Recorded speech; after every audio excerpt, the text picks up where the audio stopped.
यार share market में trading करते हुए या इन्वेस्ट करते हुए आपने बहुत सारी स्ट्रेटजी सीखी है, बहुत सारी चीज़ें सीखी है, नई नई चीज़ें, पुरानी चीज़ें। बट आज क्या आपके दिमाग में ये बात आई है कि जो FIIs होती हैं, वो जो DIIs होती हैं, क्या उनकी ट्रेडिंग एक्टिविटी जो मार्केट में इम्पैक्ट डालती है, क्या वो सही होती है? क्या उनके बेसिस पे हम ट्रेड कर सकते हैं कि नहीं कर सकते हैं? तो ये एक्सपेरिमेंट आज मैं आपके लिए लेकर आया हूँ। लाइव में दिखाने वाला हूँ कि क्या FII, मैं सिर्फ FII की बात कर रहा हूँ, मैं DI की बात नहीं कर रहा हूँ, कि FII की सेलिंग या FII की बाइंग पर क्या अगले दिन का मार्केट डिपेंड करता है, और डिपेंड करता है तो हम कैसे उससे पैसा कमा सकते हैं। देखो सिंपल सी बात है, हम यहाँ 3-4 चीजों का यूज करने वाले हैं। पहली चीज की FII बाइंग को हम देखेंगे, FII सेलिंग को देखेंगे, और FII के इंडेक्स फ्यूचर्स को हम देखेंगे, इंडेक्स फ्यूचर्स के डेटा को देखेंगे, क्योंकि हम मेनली इंडेक्स में ट्रेडिंग करने वाले हैं। दूसरी बात, हम यहाँ पर ऑप्शंस की बाइंग नहीं करेंगे, ऑप्शंस की सेलिंग करेंगे, क्योंकि देखो ऑप्शंस बाइंग में कहीं ना कहीं आप टाइम में फंस सकते हो।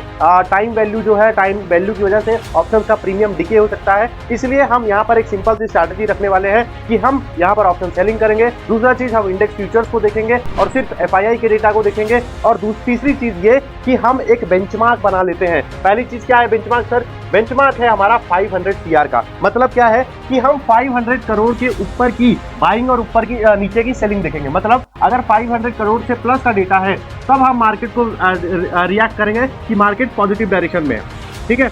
और अगर 500 CR से नीचे है अगर बाइंग और सेलिंग का डेटा, तो हम मार्केट को यहाँ पर नेगेटिव के तौर पे ट्रीट करने वाले हैं, ठीक है। तो आई थिंक सभी लोग रेडी होंगे। मैं आज आपको इस स्क्रीन पे सारी चीजें बताने वाला हूं, सारी चीजें एक बेसिस हिसाब से बताऊंगा, एक हिसाब से एक सारी चीजें आपको लाइव दिखाने वाला हूं। बट अभी करंट सिनेरियो में, क्योंकि मैं अप्रैल मंथ में वीडियो बना रहा हूं, तो अप्रैल मंथ में अभी ईरान US का जो कॉन्फ्लिक्ट चल रहा है, इजराइल US का जो कॉन्फ्लिक्ट चल रहा है, उस वजह से कहीं ना कहीं हमको FII की कंटिन्यू सेलिंग दिख रही है, और उस वजह से मार्केट का अप एंड डाउन हमको देखने को मिल रहा है। तो यहाँ पर हम अपनी रियल टेस्टिंग नहीं कर सकते। रियल टेस्टिंग करने के लिए हमको सिंपल सा मार्केट में, एक स्टेबल मार्केट में अंदर जाना पड़ेगा। तो स्टेबल मार्केट के लिए मैंने दिसंबर और जनवरी 26 और 25 का डेटा उठाया है, मतलब जनवरी 26 का और दिसंबर 25 का डेटा। तो हम आज सिंपल 10 दिन के उस वाले डेटा को चेक करने वाले हैं, जो कि है लगभग 25 दिसंबर के आसपास से 5 या 7 जनवरी तक, ठीक है। तो मैं आपके लिए पूरी टेबल लेकर आया हूं। एक बार देख लो पहले टेबल को कि सर टेबल में क्या क्या है आपके। तो ये मैं आपके लिए एक टेबल लेकर आया हूं, जिसमें मैंने इंडेक्स फ्यूचर का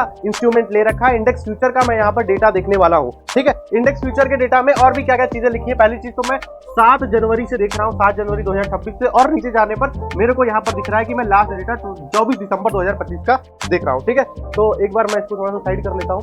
तो 24 दिसंबर 2025 तक का मैं डेटा यहाँ पर चेक करने वाला हूँ। दूसरी चीज, यहाँ पर बाई कॉन्ट्रैक्ट्स है और सेल कॉन्ट्रैक्ट्स है, तो हम इन सब चीजों पे नेगलेक्ट कर देंगे। हमको सिर्फ देखना है कि बाई अमाउंट कितना है, सेल अमाउंट कितना है, और उसके बाद नेट बाई देखेंगे कि FIIs के थ्रू क्या नेट बाइंग हुई है, क्या नेट सेलिंग हुई है, ठीक है। तो हम सिंपली ये चीजें देखने वाले हैं कि हम डेट देखेंगे, और डेट देखने के बाद हम डायरेक्ट नेट अमाउंट देखेंगे, क्या वो नेगेटिव में है, क्या वो पॉजिटिव में है। तो जितना सिंपल तरीके से हम उसको रख सकते हैं उतना सिंपल तरीके से रखने वाले हैं, ठीक है। तो आगे बात करते हैं। सबसे पहले सर आप बात करो 7 जनवरी के डेटा की। तो 7 जनवरी को आपको दिख रहा है कि जो सेल अमाउंट, टोटल अमाउंट है, वो लगभग माइनस 1500 करोड़ पे दिख रहा है। तो लगभग नेगेटिव ऑफ 1500 करोड़। तो कहीं ना कहीं अगले दिन मार्केट, मतलब 7 तारीख का ये डेटा है, तो अगले दिन मार्केट कहीं ना कहीं नेगेटिव में रिएक्ट करने वाली है। तो चलते हैं हम 7 जनवरी का डेटा है, तो हम चलते हैं 8 जनवरी के चार्ट पर, ठीक है। तो मैंने यहाँ पर निफ्टी का चार्ट खोल रखा है।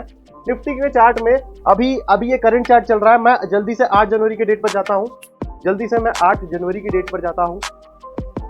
तो जैसे ही मैं 8 जनवरी के डेट पर जाता हूँ और चेक करता हूँ, जैसे ही 8 जनवरी के डेटा पे जाता हूं और चेक करता हूं, तो हमको दिख रहा है कि मार्केट यहां पर नेगेटिव डायरेक्शन में है।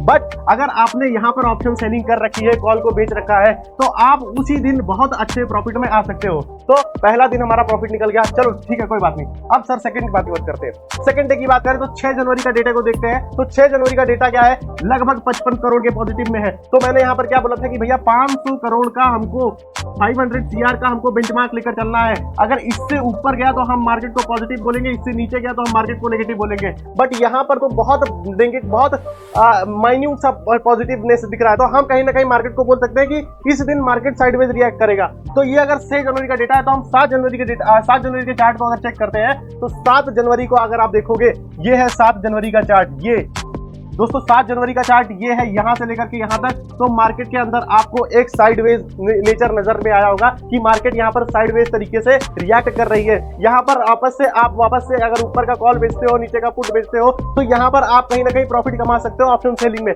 मैं यहां पर प्योरली ऑप्शन सेलिंग की बात कर रहा हूं, ऑप्शन बाइंग की मैं बात नहीं कर रहा हूं, ठीक है। तो 2 दिन हमारा ठीक ठाक प्रॉफिट में निकल गया, लॉस में नहीं निकला है, ठीक है। आगे बढ़ते हैं, आगे का डेटा है 5 जनवरी का। 5 जनवरी को अगर आप नेट देखोगे तो नेट लगभग 401 करोड़, तो लगभग 500 करोड़ से नीचे का है। तो हम कहीं ना कहीं कह सकते हैं कि market positive to sideways react करने वाला है अगले दिन। तो अगले दिन उसका क्या है, 6 जनवरी। तो हम 6 जनवरी के चार्ट को अगर देखेंगे तो 6 जनवरी का चार्ट हमारे पास ये है। 6 जनवरी के चार्ट में अगर आप देखोगे तो मार्केट वापस से कहीं ना कहीं -2 कहीं ना कहीं आपको यहाँ पर साइडवेज रिएक्ट करती हुई दिख रही है। तो आप वापस से ये बोल सकते हो कि यार हमने जो अंदाजा लगाया था वो कहीं ना कहीं सही हुआ है। तो साइडवेज के लिए अगर आपकी कोई और स्ट्रेटजी है तो वहां पर ये इंप्लीमेंट कर सकते हो। पिछले 2 दिन से आप साइडवेज का और साइडवेज टू नेगेटिव का अगर आप स्ट्रेटजी इंप्लीमेंट करते हो तो आप प्रॉफिटेबल रहने वाले हो, आप नेगेटिव में नहीं जाओगे, आप लॉस नहीं होगा। तो पिछले 3 दिन से आप लॉस नहीं कर रहे हो, भले ही आप ब्रेक इवन पे हो बट आपने लॉस नहीं किया है, ठीक है। और पीछे का डेटा चेक करेंगे। अब 2 जनवरी का डेटा चेक करते हैं। तो 2 जनवरी में आपके पास वापस से अगर नेट अमाउंट देखते हो 2 जनवरी का, तो नेट अमाउंट आपका लगभग 2358 करोड़ का है। 2358 करोड़ पॉजिटिव में। तो लगभग 5 तारीख को, नेक्स्ट डे क्या होने वाला है, 5 तारीख को, तो आपको पता चल जाएगा कि 5 तारीख का जो चार्ट है, 5 तारीख को निफ्टी पॉजिटिव में रिएक्ट करेगा। तो वापस से 5 तारीख को अगर हम 5 तारीख का डेटा देखते हैं, 5 तारीख का चार्ट देखते हैं, तो आपको दिख रहा होगा कि 5 तारीख को यहां से 5 तारीख स्टार्ट हुआ है और आपको कहीं ना कहीं मार्केट में शुरुआत में पॉजिटिवनेस देखने को मिल सकती है। मैंने 15 मिनट का टाइम फ्रेम लगा रखा है, 15 मिनट का टाइम फ्रेम लगा रखा है। तो लगभग 1 2 3 4 मतलब 4 से 5 कम, मतलब 1 घंटे के आसपास, 1 से 2 घंटे में आपको पॉजिटिवनेस दिखी, उसके बाद नेगेटिवनेस आ गई है। तो यहाँ पर हो सकता है कि आपने थोड़ा बहुत प्रॉफिट कमाया हो बट आपका प्रॉफिट वापस चला गया हो, ठीक है। तो मैं इसको एक ब्रेक इवन मान लेता हूँ, या मान लेता हूँ, चलो भाई आपने यहाँ पर लॉस कर लिया, चलो आपने यहाँ पर लॉस कर लिया, ठीक है, मैं मान लेता हूँ, ठीक है। तो आपने 3 दिन प्रॉफिट किया, मतलब 1 दिन प्रॉफिट किया, 2 दिन अगर आपने प्रॉफिटेबल स्ट्रेटजी लगाई और स्ट्रेटजी काम कर गई तो आपने प्रॉफिट कर लिया।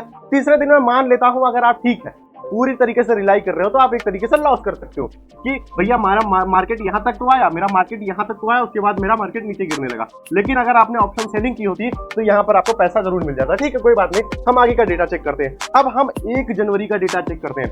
1 जनवरी को भाई साहब यहां पर नेट अमाउंट जो आया है वो लगभग 344 करोड़ के आसपास आया है। तो आप वापस से देखोगे 500 करोड़ के इर्द गिर्द घूम रहा है। तो पॉजिटिव से लेकर के एक तरीके से तो इस डेटा के हिसाब से आप ये देख सकते हो कि market positive to sideways react करने वाला है, ठीक है। तो हम 1 जनवरी का डेटा देखते हैं। तो हम 1 जनवरी का देख रहे हैं तो मार्केट रिएक्ट अब करेगी 2 जनवरी को, ठीक है भैया। तो 2 जनवरी को वापस चल जाते हैं। तो जैसे ही आप 2 जनवरी का डेटा देखते हो तो 2 जनवरी में आपको कहीं ना कहीं पॉजिटिवनेस दिखती है, मार्केट में आपको कहीं ना कहीं पॉजिटिवनेस दिखती है। तो आप उस हिसाब से स्ट्रेटजी फिर से लगा सकते हो। और अगर आपने यहाँ पर पुट बेचा हुआ है, यहाँ पर आपने पुट बेचा हुआ, तो आप आराम से एक ही दिन के अंदर पुट के अंदर पैसा कमा सकते हो। मैं बार बार बोल रहा हूँ, अगर बेचा हुआ है, ऑप्शन सेलिंग कर रखी है तो, ठीक है जी। आगे बढ़ते हैं और नीचे जाते हैं अब 31 दिसंबर का डेटा चेक करते हैं। भैया 31 दिसंबर का डेटा में आपने -288 करोड़, तो लगभग नेगेटिव टू साइडवेज, लगभग वैसे तो डेटा नेगेटिव है बट आप नेगेटिव टू साइडवेज बोल सकते हो उसको, ठीक है। और इसका इंपैक्ट कब पड़ेगा, 1 जनवरी को। तो ठीक है भैया, 1 जनवरी वाला डेटा चार्ट खोलिए। 1 जनवरी वाला चार्ट मैं खोलता हूं तो आपको दिखेगा कि जहां ये देखो, ये वाला चार्ट जो है वो 1 जनवरी का 2026 लागू हुआ है यहाँ पे। तो आपको दिख रहा होगा कि ये जो मार्केट है ये कहीं ना कहीं साइडवेज है। तो मैं बार बार बोल रहा हूं कि कहीं ना कहीं एफआईआई की जो बाइंग होती है, कहीं ना कहीं एफआईआई की सेलिंग होती है, वो अगले दिन का मार्केट का हिसाब आपको बता देती है अगर आप ऑप्शन सेलर हो। और आपके लिए ये स्ट्रैटेजी बहुत बढ़िया काम करने वाली है। मैंने इसका पूरा डेटा दे रखा है, आप पूरे डेटा में अगर चेक करोगे तो आपको इसकी जो स्ट्रैटेजी, ये स्ट्रैटेजी नहीं कर सकता। मैंने एक एक्सपेरिमेंट किया है, इस एक्सपेरिमेंट में आप 80 से 90% जो बायस होता है कि आपने एक बायस बनाना होता है कि भैया पहले ही मार्केट खुलने से पहले ही मुझे एक बायस बनाना होता है कि यार मार्केट ऊपर जाएगी या मार्केट नीचे जाएगी। तो 80 से 90% का बायस का काम आपको ये स्ट्रैटेजी ही सिंपल से कर देने वाली है। तो मैंने बार बार ये चीज एक चीज बोल रखी है आपसे कि मार्केट में ट्रेडिंग करना या इन्वेस्टिंग करना या मार्केट से पैसा कमाना टफ चीज नहीं है।